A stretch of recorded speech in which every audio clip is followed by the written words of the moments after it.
Çam bëri mu përshtypje dje apo par dje, që kishte mbledh kryeministri miq, kolegë të mi, në orar të punës, drejtuesit politik Tiranës, ku aty ishin një pjesë të mirë të drejtorëve të institucioneve të shtetit, duke hyrë tek selia partisë në orar zyrtar të punës.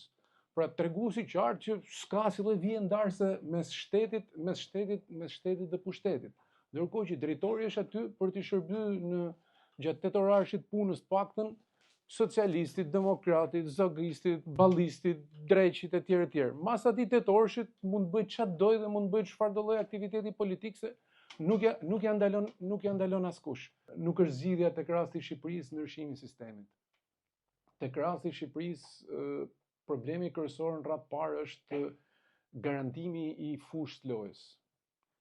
Dhe kapaciteti dhe aftësia dhe gatishmëria për me pranu humbjen e pushtetit. Në për shoqëri që s'kan tradita demokratike, përgjithsisht ndryshimi apo rotacioni vjen më shumë nga gatishmëria e udhëheqjes, e udhëhecit për të pranuar humbjen e pushtetit, sesa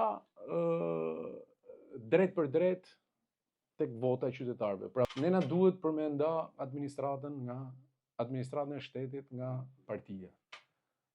Kjo është muzikë për veshët. Ne kemi problem themelor financimin e jetës publike, jetës politike. Dhe këtu na fillon ne gjithë gjëja. Ne mund bëjmë sistemin zgjedhor më të mirë, më të përfaqësues.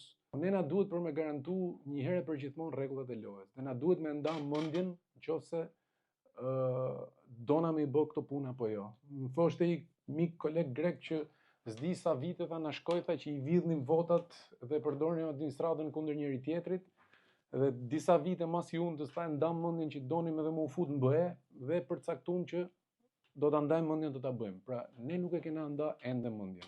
Duhet rregullojmë raportin me paren në jetën publike. Ne ende s'kemi shku në sistemin ku politikani ka frikë popullin. Vazhdojmë të jemi në situatën ku populli ka frikë politikanin. Çdo muaj, domethënë Athina digje nga protestat e studentëve të Politeknikut dhe çai ishte në përkujtim të revoltave të tyre gjatë juntës greke. Kishte raste dhe nuk po bëj thirrje absolutisht për jakobinizëm, kishte raste që e tërhiqnin zvarr në kuptimin figurativ të fjalës